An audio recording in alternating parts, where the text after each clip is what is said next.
Quand cela arrivera-t-il et quel sera le signe de ton avènement et de la fin du monde?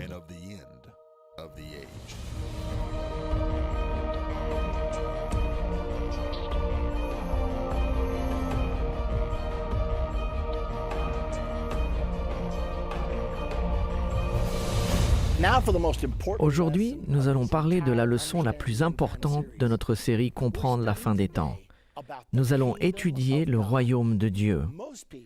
La plupart des gens, même les chrétiens, ne comprennent pas vraiment ce qu'est le royaume de Dieu. Donc, que voulons-nous dire par le royaume de Dieu? Et que devons-nous faire pour être inclus dans le royaume de Dieu? Regardons Zacharie 14 au verset 9. Le livre de Zacharie au chapitre 14 est consacré à la bataille d'Armageddon. C'est à Armageddon que Jésus reviendra sur terre pour combattre les armées du système du gouvernement mondial dirigé par l'Antichrist. Et c'est aussi où Jésus-Christ établira son royaume. Zacharie 14, 9 nous le dit de cette façon. « L'Éternel sera roi de toute la terre. » En ce jour-là, l'Éternel sera le seul Éternel et son nom sera le seul nom. Une autre description du royaume de Dieu se trouve dans Daniel 2 au verset 44 et il nous est dit « Dans le temps de ces rois », parlant des 10 rois symbolisés par les 10 orteils de l'image de Nebuchadnezzar. Dans le temps de ces rois, le Dieu des cieux suscitera un royaume qui ne sera jamais détruit et qui ne passera point sous la domination d'un autre peuple. Il brisera et détruira tous ces royaumes et lui-même subsistera éternellement. Voici juste quelques écritures qui parlent du royaume de Dieu. Un exemple dans le Nouveau Testament est Apocalypse 11 au verset 15. Il nous parle du retentissement de la 7e trompette. Le 7e ange sonna de la trompette et il y eut dans le ciel des fortes voix qui disaient « Le royaume du monde est remis à notre Seigneur et à son Christ, et il régnera au siècle des siècles. » Donc lorsque Jésus reviendra sur cette terre et établira son royaume, c'est à cela que nous faisons référence quand nous parlons du royaume de Dieu. Maintenant, examinons ce que nous appelons l'évangile du royaume. Tous ceux qui ont été envoyés par Dieu ont été envoyés pour prêcher l'évangile du royaume. Examinons donc quelques exemples de ceux qui ont prêché l'évangile du royaume afin de mieux comprendre. Nous savons ce qu'est le royaume de Dieu, mais comment prêcher l'évangile du royaume? Matthieu 3, 1 à 2 nous parle de Jean-Baptiste. En ce temps-là, parut Jean-Baptiste, prêchant dans le désert de Judée. Et il disait « Repentez-vous, car le royaume des cieux est proche. » Maintenant, il dit le royaume des cieux. Dans le livre de Luc, ils emploient le terme royaume de Dieu. Or, ces termes sont synonymes, ils indiquent la même chose. Donc Jean-Baptiste prêchait l'évangile du royaume. Et quand Jésus est venu, il a prêché l'évangile du royaume dans Matthieu 4, verset 23. Jésus parcourait toute la Galilée, enseignant dans les synagogues, prêchant la bonne nouvelle du royaume et guérissant toute maladie et toute infirmité parmi le peuple. Que disait-il donc quand il prêchait l'évangile du royaume? Nous voyons ici que lorsque Jésus envoie ses disciples pour prêcher, il leur a dit clairement de prêcher l'évangile du royaume. Ceci se trouve dans Luc 9, 2. Il les envoya prêcher le royaume de Dieu et guérir les malades. Donc, que disons-nous quand nous prêchons l'évangile du royaume? Nous parlons aux gens du royaume que Jésus va établir sur terre. Puis nous leur expliquons ce qu'ils doivent faire pour faire partie du futur royaume de Dieu. Et nous espérons faire de même aujourd'hui. Dans le livre de Jean au chapitre 3, Jésus parle du royaume à un homme nommé Nicodème. Écoutez le récit.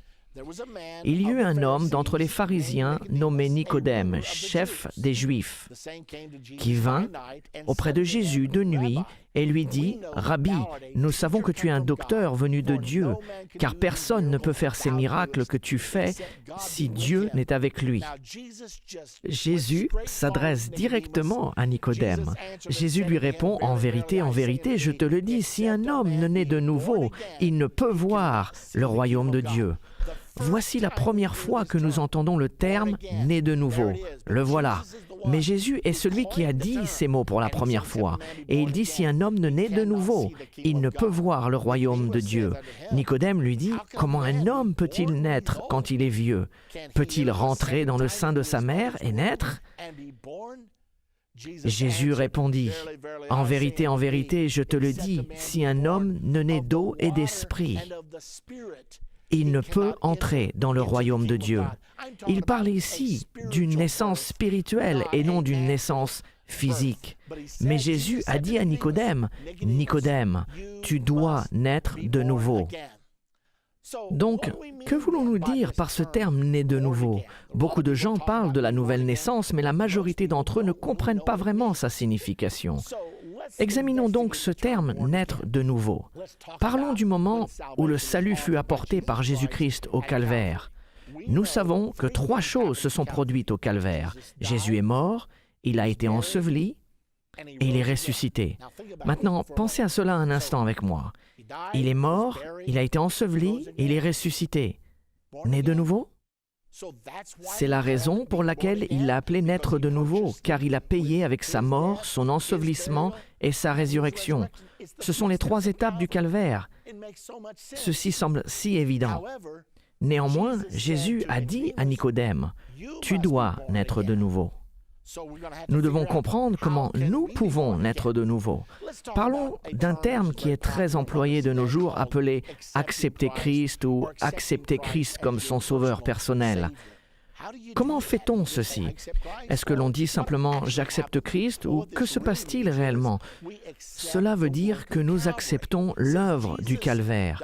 Puisque Jésus est mort, a été enseveli et ressuscité pour nous, nous pouvons accepter son œuvre dans notre vie afin de ne pas devoir mourir, être ensevelis et ressuscités. Nous devons mourir spirituellement, être ensevelis spirituellement et ressuscités spirituellement. Nous acceptons Christ en obéissant à l'Évangile. Dans 2 Thessaloniciens 1, 7 et 8, l'apôtre Paul a écrit « De donner à vous qui êtes affligés du repos avec nous ». Lorsque le Seigneur Jésus-Christ apparaîtra du ciel avec les anges de sa puissance, au milieu d'une flamme de feu, pour punir ceux qui ne connaissent pas Dieu et ceux qui n'obéissent pas à l'Évangile de notre Seigneur Jésus. Ici, l'apôtre Paul dit que nous devons obéir à l'Évangile. Nous ne pouvons pas vraiment obéir à l'Évangile si nous ne savons pas ce qu'est l'Évangile. Pendant longtemps dans ma vie, si quelqu'un m'avait demandé « Qu'est-ce que l'Évangile ?» je ne suis pas sûr ce que je lui aurais dit, car je n'avais pas en tête une définition bien précise au sujet de la signification de l'Évangile. Toutefois, nous sommes sur le point d'apprendre qu'est-ce que l'Évangile, car l'apôtre Paul, qui a écrit le livre de Thessaloniciens, a également écrit à l'Église de Corinthe. Et dans 1 Corinthiens 15, 1 à 4, il prend du temps pour expliquer l'Évangile, en commençant avec le verset 1. « Je vous rappelle, frères, l'Évangile que je vous ai annoncé et que vous avez reçu, dans lequel vous avez persévéré et par lequel vous êtes sauvés, si vous le retenez dans les termes où je vous l'ai annoncé. Autrement, vous auriez cru en vain. Je vous ai enseigné avant tout, comme je l'avais aussi reçu, que Christ est mort pour nos péchés selon les Écritures. Il a été enseveli et il est ressuscité le 3e jour selon les Écritures. » Donc Paul nous dit, « Je vous annonce l'Évangile, que Christ est mort, enseveli et ressuscité. » L'Évangile est tout simplement la mort, l'ensevelissement et la résurrection de Jésus-Christ. Et afin d'accepter la mort, l'ensevelissement et la résurrection, c'est-à-dire d'obéir à l'Évangile, d'obéir à la mort, à l'ensevelissement et à la résurrection, nous devons naître de nouveau. Et c'est évident et c'est vraiment très simple. Maintenant, pour la question, comment fait-on cela? Comment acceptons-nous la mort de Christ? Nous ne devons pas mourir au sens propre, Jésus l'a fait à notre place. Mais nous acceptons cela par la mort à nous-mêmes. Cela s'appelle la repentance. Quand nous nous repentons, il ne s'agit pas de dire « Seigneur, je suis désolé de mes péchés », bien que cela en fasse partie. La vraie repentance est une décision de se détourner d'une vie égoïste vers une vie centrée sur la volonté de Dieu. Nous prenons une décision qu'à partir de ce jour, je ne ferai plus ce qu'il me plaît, mais je ferai ce qu'il veut que je fasse. Donc nous acceptons la mort de Christ en mourant à nous-mêmes et en acceptant Jésus comme notre Seigneur. Nous disons, dorénavant, je ne fais plus ce que je veux, je donne ma vie à Jésus-Christ et je veux accomplir sa volonté dans ma vie car je sais que c'est la raison pour laquelle j'ai été créé. C'est ce que l'on appelle la repentance, c'est la mort à soi-même. C'est alors que nous acceptons la mort de Jésus-Christ. Puis la Bible nous dit dans Romains 6, 4, « Nous avons donc été ensevelis avec lui par le baptême en sa mort, afin que comme Christ est ressuscité des morts par la gloire du Père, de même, nous aussi, nous marchions en nouveauté de vie. Donc si nous sommes ensevelis avec Christ, nous sommes ensevelis avec lui au travers du baptême. Voici la raison pour laquelle tous les baptêmes dans la Bible ont été faits par immersion. C'est un symbole de l'ensevelissement. Nous acceptons la mort de Christ par la repentance et nous acceptons son ensevelissement par le baptême. Et il y a une autre étape, selon la Bible. Romains 8, 11 nous parle d'accepter la puissance de la résurrection. Et si l'esprit de celui qui a ressuscité Jésus d'entre les morts habite en vous, celui qui a ressuscité Christ d'entre les morts rendra aussi la vie à vos corps mortels par son esprit qui habite en vous. Il parle du moment de sa deuxième venue, lorsque Jésus reviendra sur cette terre. Si l'esprit de Christ demeure en nous, il nous changera de mortels en immortels et nous serons enlevés pour rencontrer le Seigneur dans les airs. Donc, nous avons une mort spirituelle qui est la repentance, un ensevelissement spirituel qui est le baptême et la puissance de la résurrection spirituelle reçue dans notre vie qui est le Saint-Esprit. Et il y a également un autre passage qui peut nous aider à mieux comprendre. Il s'agit de 1 Jean 5, 7 et 8.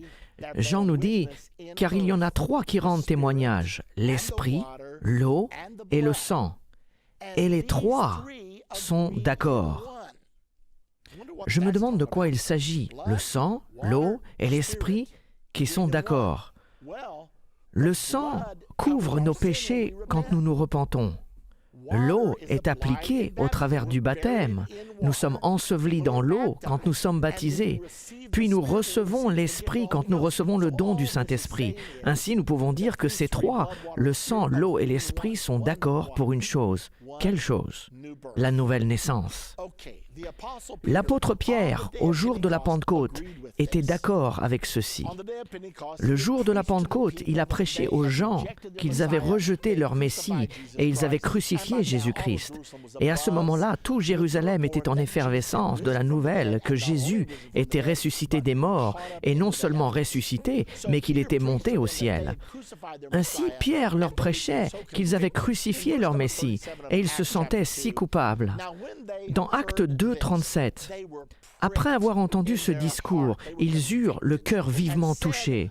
Ils étaient convaincus, et ils dirent à Pierre et aux autres apôtres, « Hommes frères, que ferons-nous » Maintenant, Pierre va leur donner la réponse.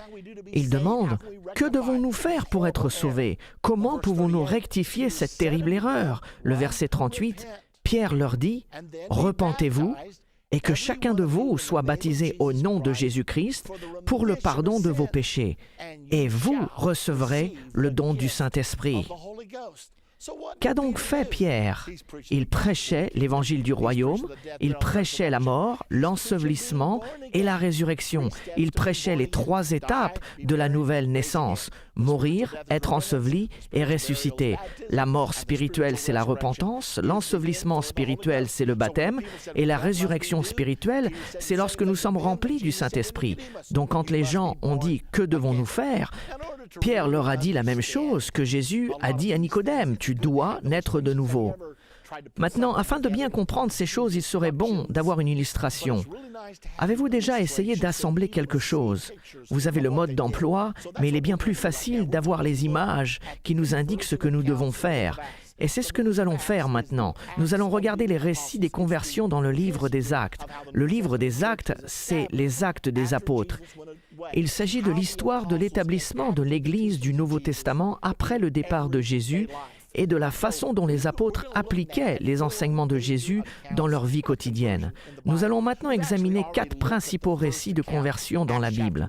En fait, nous avons déjà vu le premier récit dans Acte 2, au jour de la Pentecôte, quand Pierre prêcha le premier sermon et prêcha qu'il devait naître de nouveau.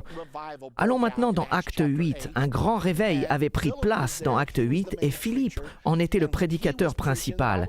Et lorsqu'il prêchait, commençant au verset 12, « Mais quand ils eurent cru à Philippe, qui leur annonçait la bonne nouvelle du royaume de Dieu. » N'est-ce pas étonnant? Voici Philippe prêchant le royaume de Dieu.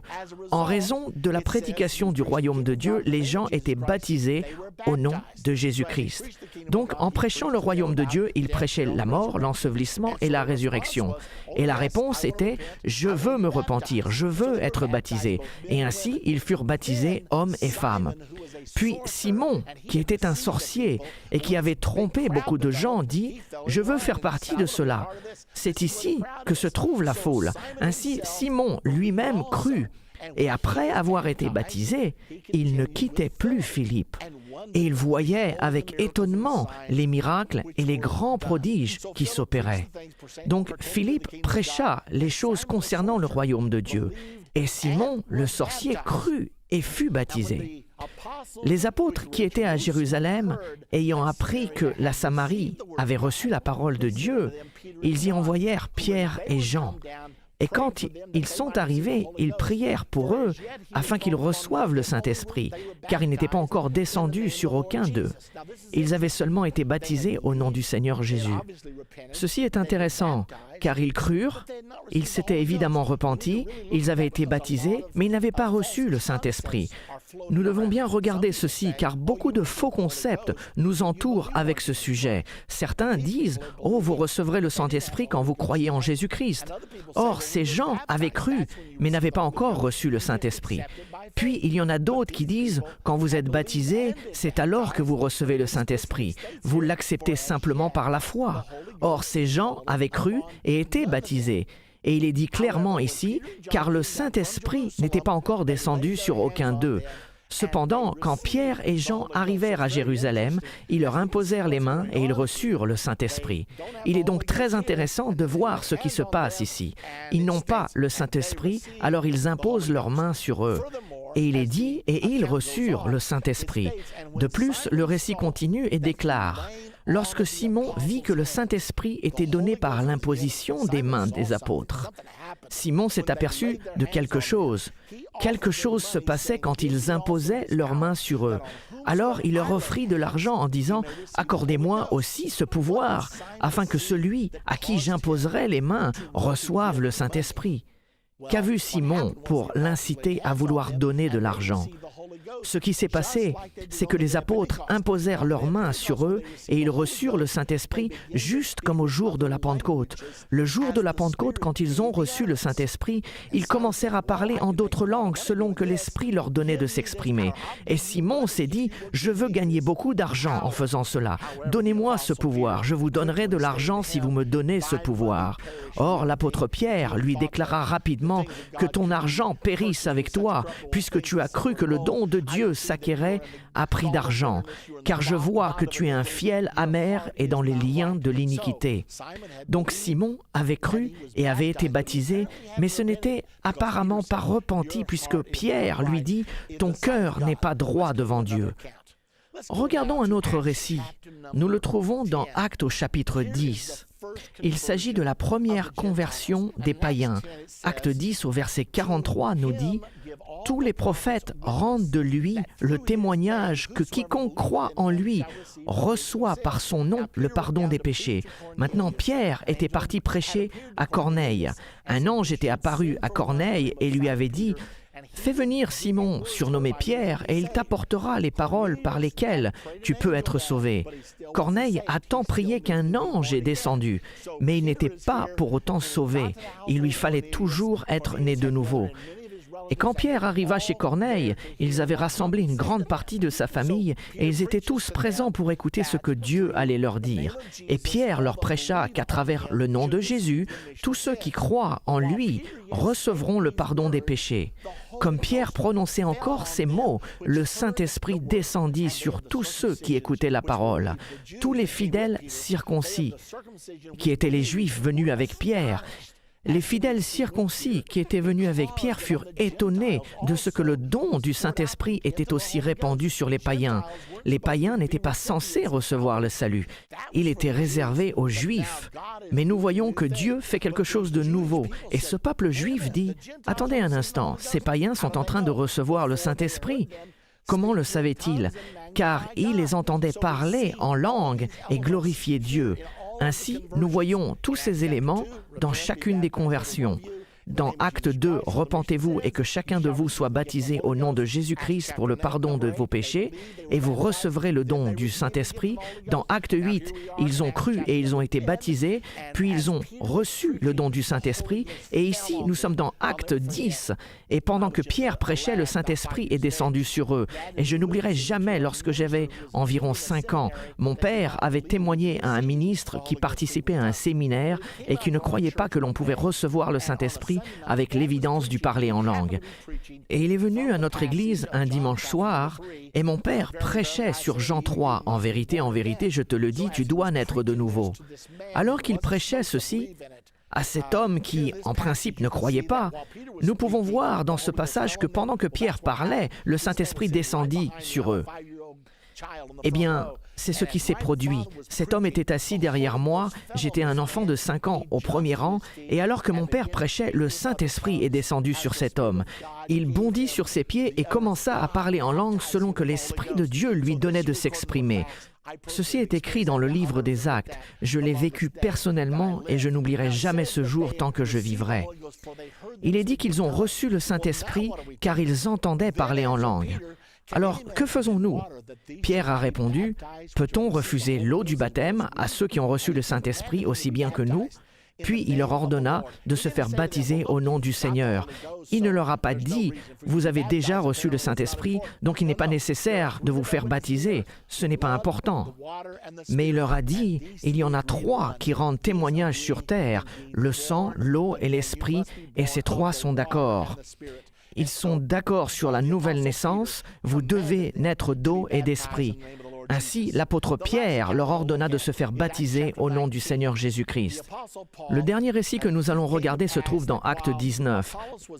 Pendant qu'Apollos était à Corinthe, Paul, après avoir parcouru les hautes provinces de l'Asie, arriva à Éphèse.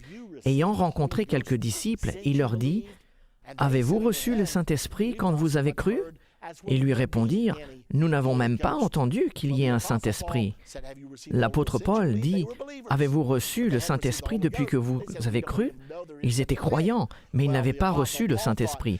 Ils dirent, « Nous ne savons même pas qu'il y ait une telle chose. » L'apôtre Paul pensa, « Si vous ne savez pas qu'il existe une chose telle que le Saint-Esprit, vous ne connaissez sans doute pas le bon baptême. » Et Paul leur dit, « De quel baptême avez-vous été baptisés ?» Et ils dirent, « Du baptême de Jean. » Remarquez ce qui est prêché dans chacun de ces récits.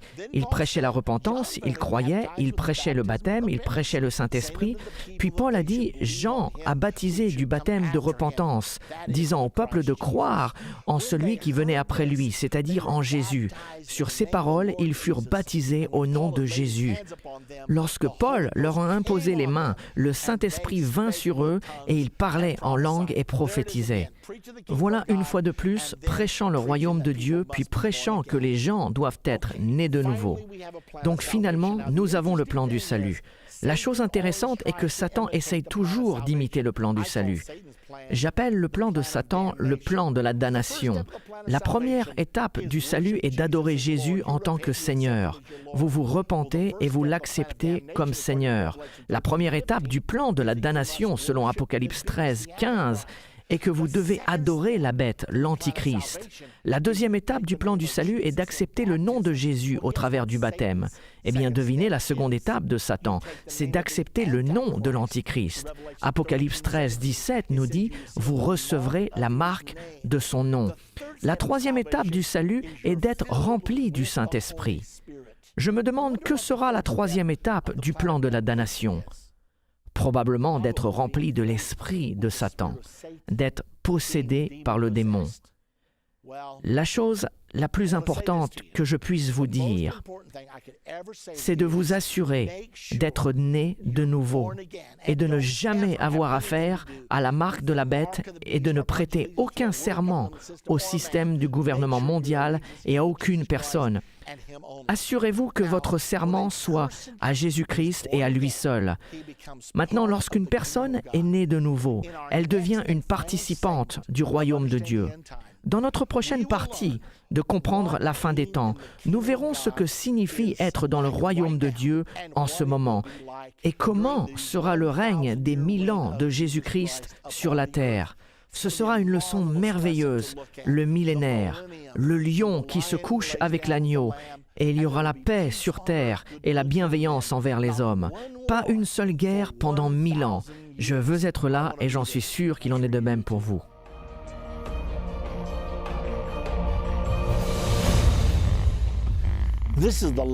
Ceci est la dernière partie de notre série appelée « Comprendre la fin des temps ».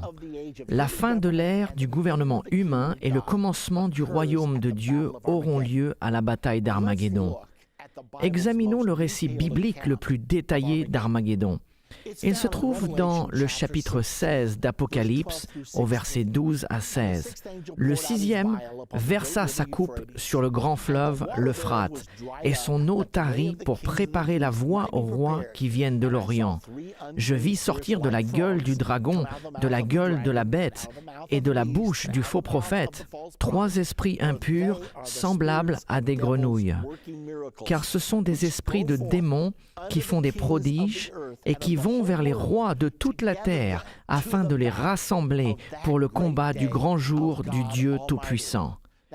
Maintenant, remarquez 2 choses. Premièrement, l'Euphrate sera desséché lorsque la 6e coupe sera versée.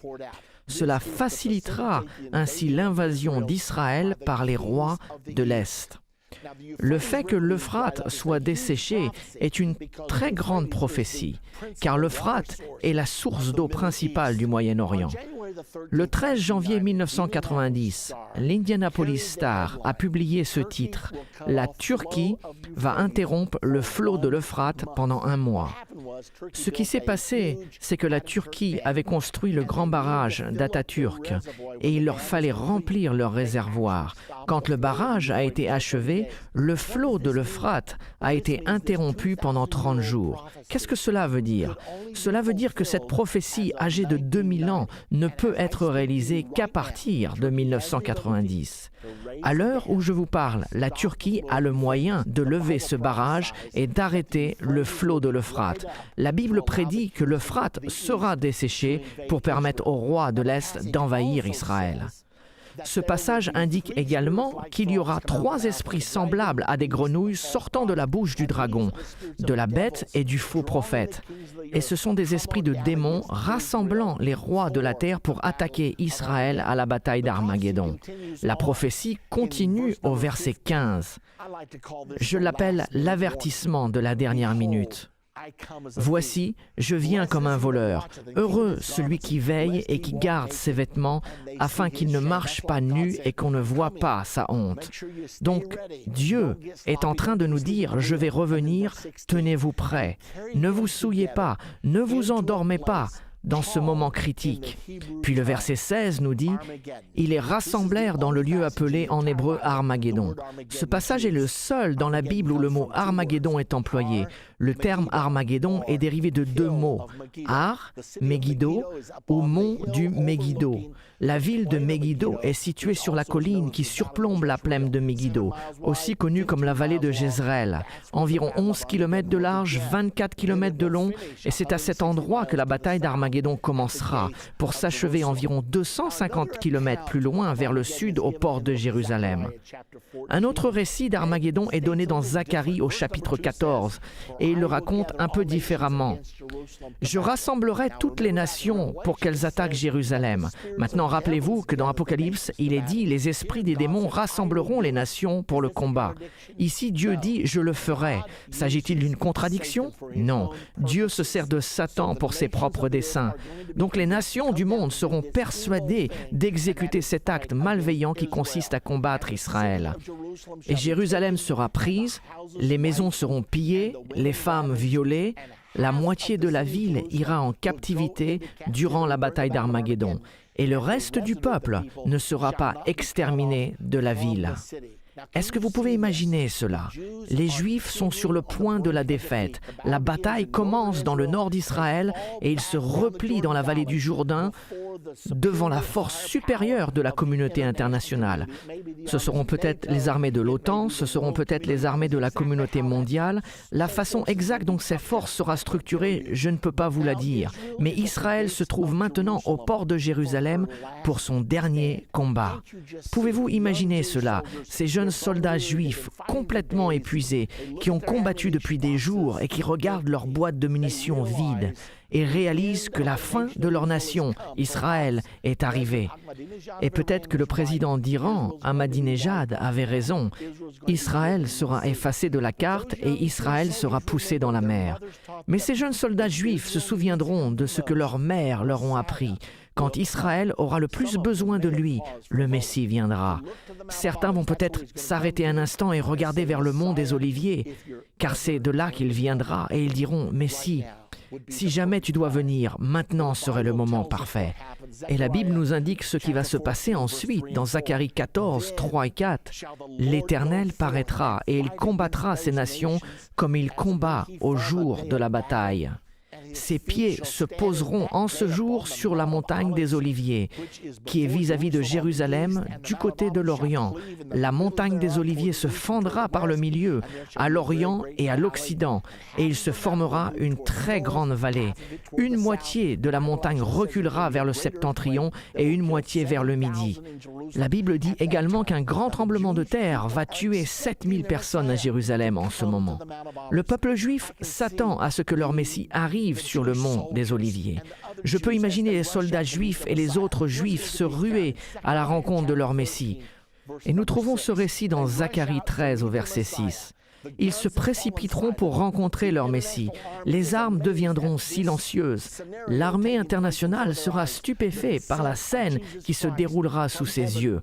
La venue de Jésus-Christ du ciel avec ses armées. Les Juifs se ruant à la rencontre de leur Messie. Ils se prosternent devant lui pour l'adorer. Et j'aperçois un jeune soldat juif. Il regarde les pieds du Messie et il voit les cicatrices sur ses pieds. Et Jésus lui tend les mains et il remarque une cicatrice dans sa main.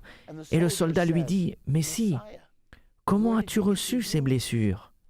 Et Jésus dit dans Zacharie 13, 6, « D'où viennent ces blessures que tu as aux mains ?» Il répondra, « C'est dans la maison de ceux qui m'aimaient que je les ai reçues. » Et tout à coup, 2000 ans d'aveuglement spirituel s'enlèveront de l'esprit juif et ils s'écrieront, « Tu es donc Jésus? Oh, Messie, nous avons été si aveugles, nous avons été si arrogants, si fiers. Pourrais-tu nous pardonner? » Est-ce que vous savez ce qui se passe quand quelqu'un demande à Jésus de lui pardonner? Pour ma part, je le sais, il les pardonne. Maintenant, continuons, et cette même scène se trouve dans le chapitre précédent, Zacharie 12, verset 10. Écoutez ce qui est dit. « Alors je répandrai sur la maison de David et sur les habitants de Jérusalem un esprit de grâce et de supplication, et ils tourneront les regards vers moi, celui qu'ils ont percé, qu'ils ont crucifié, et ils pleureront amèrement sur lui comme on pleure sur un premier-né. » Donc les Juifs pleureront à cause de leur rejet de leur Messie. Et c'est alors que le millénaire commencera, les 1000 ans de paix. Daniel en a parlé dans Daniel 7 au verset 9. « Je regardais pendant que l'on plaçait des trônes, et l'ancien des jours s'assit.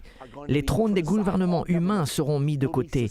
Tous les gouvernements seront suspendus et Jésus sera couronné roi des rois et seigneur des seigneurs. » Daniel 7, 27 nous en dit un peu plus. « Le règne, la domination et la grandeur de tous les royaumes qui sont sous les cieux seront donnés au peuple des saints du Très-Haut.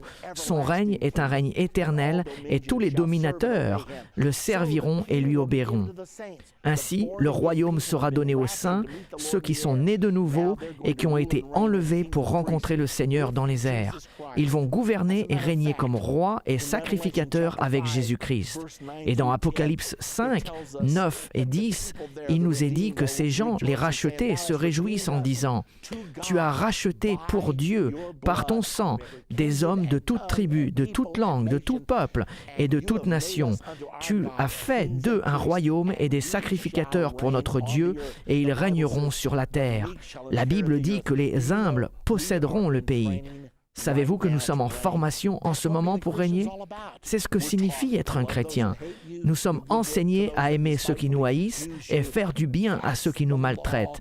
C'est la loi, ce sont les principes qui dirigeront le monde durant les 1000 ans de paix. C'est pour cela qu'il y aura la paix sur terre, de la bienveillance envers les hommes. Zacharie 14, 9 nous dit « L'Éternel sera roi de toute la terre. » En ce jour-là, l'Éternel sera le seul Éternel, et son nom sera le seul nom. Dieu ne sera pas appelé de différents noms. Ce ne sera pas Brahma ou Allah ou Jéhovah. Non, il y aura un seul Seigneur, un seul nom, l'Éternel, Jésus-Christ, Roi des rois et Seigneur des seigneurs. Et je suis sûr que vous vous demandez, qu'est-ce qui va se passer avec Israël? Romains 11, 25-26 nous le dit. L'apôtre Paul a dit « Car je ne veux pas, frères, que vous ignorez ce mystère, afin que vous ne vous regardiez point comme sages. Une partie d'Israël est tombée dans l'endurcissement, jusqu'à ce que la totalité des païens soit entrée. Et ainsi, tout Israël sera sauvé. Comme il est écrit, le libérateur viendra de Sion, et il détournera de Jacob les impiétés. » Ainsi, la partie d'Israël qui aura survécu à la grande tribulation, à la colère de Dieu et à la bataille d'Armageddon sera sauvée. Cependant, la mauvaise nouvelle est que 2 tiers d'entre eux seront détruits. La dernière partie de Zacharie 13 nous le dit. Mais le tiers qui aura survécu sera sauvé pour vivre dans le millénaire sous le règne de Jésus-Christ et son Église. La Bible nous le dit également dans Matthieu 19, 27. Ceci est très intéressant. Pierre, prenant alors la parole, lui dit « Voici, nous avons tout quitté et nous t'avons suivi. Qu'en sera-t-il pour nous ?» Jésus leur répondit, à Pierre et aux apôtres, « Je vous le dis en vérité, quand le Fils de l'homme, au renouvellement de toutes choses, sera assis sur le trône de sa gloire, vous qui m'avez suivi, vous serez de même assis sur 12 trônes et vous jugerez les 12 tribus d'Israël. » Ce sera très intéressant de voir les apôtres sur ces 12 trônes jugeant les 12 tribus d'Israël pendant le millénaire. Ésaïe 2, versets 2 à 3, nous dit « Il arrivera dans la suite des temps que la montagne de la maison de l'Éternel sera fondée sur le sommet des montagnes. » Nous parlons ici du quartier général du Seigneur pendant le millénaire. « Qu'elle s'élèvera par-dessus les collines et que toutes les nations y afflueront. Des peuples s'y rendront en foule et diront « Venez et montons à la montagne de l'Éternel, à la maison du Dieu de Jacob, afin qu'il nous enseigne ses voies et que nous marchions dans ses sentiers. Car de Sion sortira la loi et de Jérusalem la parole de l'Éternel. » Je ne peux pas vous dire s'il y aura une véritable maison du Seigneur ou s'il y aura un véritable temple ou pas. Je sais que la Bible enseigne que nos corps sont les temples du Saint-Esprit et que Dieu ne demeurera plus dans les temples construits de main d'homme. Nous savons que l'Église est appelée la Nouvelle Jérusalem. Donc je ne peux pas vous dire si ce sera un véritable temple ou un temple spirituel. Cela n'est pas important. Tout ce que je sais, c'est que je veux participer à ce que Dieu fera à ce moment-là. Dans Ésaïe 2, 4, il continue en disant « Il sera le juge des nations, Jésus-Christ, l'arbitre d'un grand nombre de peuples. De leurs glaives, ils forgeront des hoyaux, et de leurs lances des serpes. Une nation ne tirera plus l'épée contre une autre, et l'on n'apprendra plus la guerre. » Pensez à cela. Ils vont prendre tous les outils de guerre pour les utiliser de façon productive. Et de plus, ils n'apprendront plus à faire la guerre. Il n'y aura même plus de militaires. Ce sera la paix sur terre. Imaginez-vous un monde sans guerre. Ce sera absolument merveilleux. Et ce sera seulement parce que le prince de la paix sera avec nous. Nous continuons. Il nous est donné plus d'informations sur le millénaire et la façon dont cela se passera. Dans Ésaïe 11:6, le loup habitera avec l'agneau, et la panthère se couchera avec le chevreau. Le veau et le lionceau et le bétail qu'on engraisse seront ensemble, et un petit enfant les conduira. Même les animaux ne s'entretueront plus. Pensez un instant, un loup et un agneau se couchant ensemble, une paix parfaite, sans crainte, et un petit enfant menant les lions et les léopards. Ce sera vraiment une scène étonnante et merveilleuse. Nous continuons avec Ésaïe 11, verset 7. « La vache et l'ours auront un même pâturage, leurs petits un même gîte, le lion comme le bœuf mangeront de la paille, les lions ne mangeront plus les cerfs, ils ne mangeront plus les lièvres, plus personne ne courra effrayé pour sauver sa vie, et le nourrisson s'ébattra sur l'antre de la vipère, et l'enfant sevré mettra sa main dans la caverne du basilic. Vous n'aurez plus à vous inquiéter des serpents et des vipères. Tout ceci sera du passé. À la place, il y aura la sécurité, il y aura de la paix sur terre et de la bienveillance envers les hommes. » Nous continuons dans Ésaïe 11, versets 9 et 10. « Il ne fera ni tort ni dommage sur toute ma montagne sainte, car la terre sera remplie de la connaissance de l'Éternel comme le fond de la mer par les eaux qui le couvrent. En ce jour-là, le rejeton d'Isaïe sera là, en parlant de Jésus, comme une bannière pour le peuple. Les nations se tourneront vers lui, et la gloire sera sa demeure. » Ainsi, la terre sera remplie de la connaissance du Seigneur. Qu'est-ce que la connaissance du Seigneur? Il s'agit de sa nature. Ce sera aimer vos ennemis, faites du bien à ceux qui vous maltraitent. Tels seront les principes qui gouverneront le monde entier du royaume de Dieu à venir. La terre sera en paix, et la paix de Dieu, selon la Bible, sera glorieuse. Nous nous posons donc cette question, qui sera sur la terre durant le royaume de Dieu? Il y a une réponse qui se trouve dans la Bible. Dans Daniel au chapitre 7, souvenez-vous qu'il s'agit de la prophétie sur les nations qui seront sur terre au moment de la seconde venue. Dans Daniel 7 au verset 11, il nous est dit « Et tandis que je regardais, l'animal fut tué et son corps fut détruit, livré au feu pour être brûlé. » Puis il dit « Les autres animaux ». Souvenez-vous que les animaux symbolisent des nations. Quant au reste des nations, leur domination fut enlevée. Elles ne furent plus autorisées à gouverner par elles-mêmes.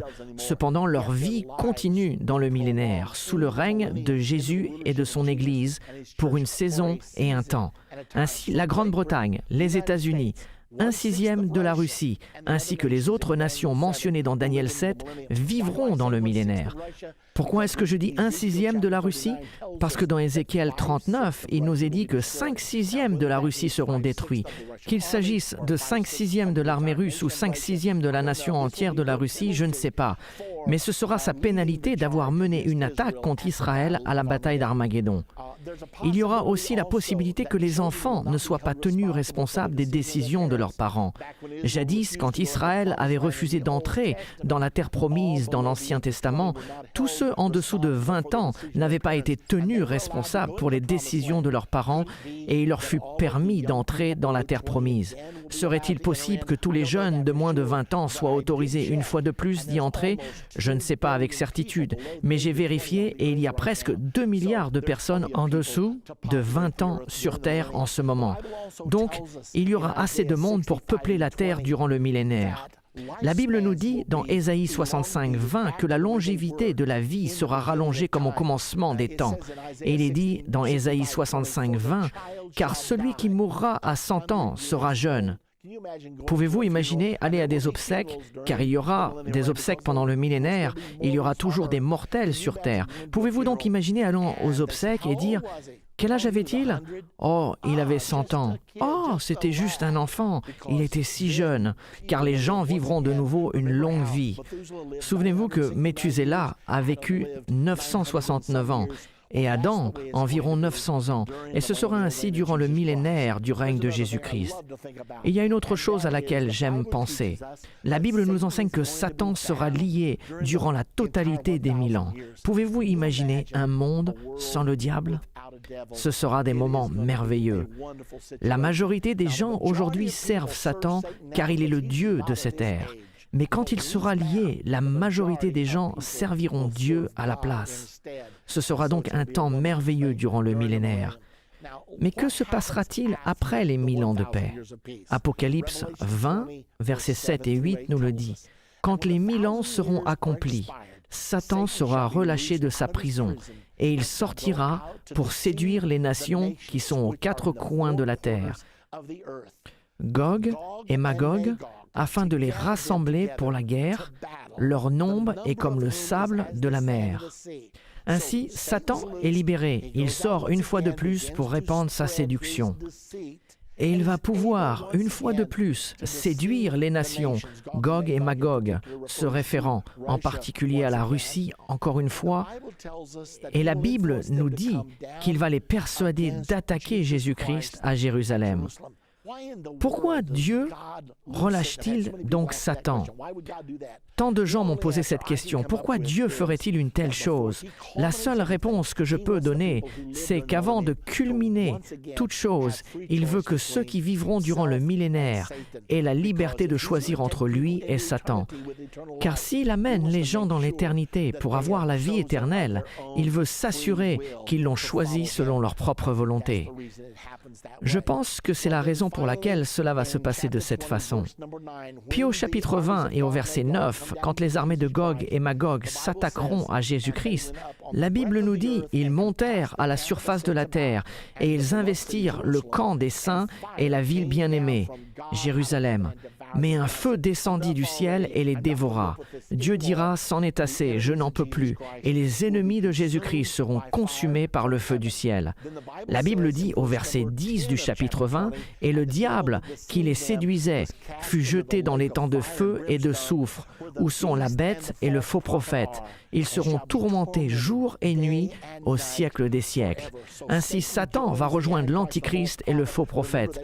Rappelez-vous qu'ils ont été jetés dans les temps de feu 1000 ans auparavant. Et maintenant, Satan va les rejoindre. Et la Bible dit, ils seront tourmentés jour et nuit au siècle des siècles. Ensuite, la Bible nous dit au verset 11 et 12 au sujet du jugement du grand trône blanc. « Puis je vis un grand trône blanc et celui qui était assis dessus. La terre et le ciel s'enfuirent devant sa face, et il ne fut plus trouvé de place pour eux. Et je vis les morts, les grands et les petits qui se tenaient devant le trône. Des livres furent ouverts, et un autre livre fut ouvert, celui qui est le livre de vie. Et les morts furent jugés selon leur œuvre, d'après ce qui est écrit dans ces livres. Tous ceux qui ne faisaient pas partie de l'enlèvement et qui n'ont pas reçu la vie éternelle vont paraître devant ce grand trône blanc du jugement. Et c'est là qu'ils seront jugés selon leurs œuvres. Je ne sais pas exactement comment ce jugement sera, mais je sais qu'il sera juste, car Dieu, qui est assis sur le trône et qui sait tout, prononcera le jugement parfait sur tout et décidera ainsi la destination éternelle de tout le monde à ce moment. Je suis ravi que ce ne soit pas mon travail, mais le sien. Et finalement, dans Apocalypse 20, 13, la mer rendit les morts qui étaient en elle. La mort et le séjour des morts rendirent les morts qui étaient en eux, et chacun fut jugé selon ses œuvres. Puis la mort et le séjour des morts furent jetés dans l'étang de feu. C'est la seconde mort, l'étang de feu. Quiconque ne fut pas trouvé écrit dans le livre de vie fut jeté dans l'étang de feu. Souvenez-vous dans Apocalypse 20, au verset 4 et 6, « Heureux et saints ceux qui ont part à la première résurrection. Ceux-là sont ceux qui ont été enlevés. La seconde mort n'a point de pouvoir sur eux. Cela va être si bien. Quoi que vous fassiez, soyez sûrs de vous trouver dans la première résurrection. Ainsi, vous ne devrez pas paraître devant le grand trône blanc du jugement. Tout cela aura déjà été établi. Vous aurez reçu la vie éternelle 1000 ans auparavant. » La Bible nous dit ce qui se passera après le jugement du grand trône blanc. Que se passe-t-il? Éphésiens 3, au verset 21, nous le dit. « À lui soit la gloire dans l'Église et en Jésus-Christ, dans toutes les générations, au siècle des siècles. » Qu'est-ce qui se trouve au-delà de l'existence humaine? Nous savons que lorsque le feu descendra du ciel, il consumera les mortels. Cela sera la fin de l'humanité telle que nous la connaissons. L'expérience humaine sera terminée. Le peuple de Dieu deviendra son épouse et gouvernera et régnera avec lui durant le millénaire. mais pas seulement durant le millénaire, car Dieu a de grands projets. Nous ne connaissons pas tous ses plans, mais Dieu a des projets pour nous au-delà de notre connaissance. Un monde sans fin. Est-ce que Dieu aura d'autres créations? Qu'est-ce que nous allons faire? Je suis sûr qu'il y aura beaucoup de choses à faire. Je sais une chose, c'est que je veux en faire partie. Maintenant, permettez-moi de vous rappeler, si vous voulez faire partie du royaume de Dieu, Jésus-Christ l'a dit lui-même, si un homme ne naît de nouveau, il ne peut voir le royaume de Dieu.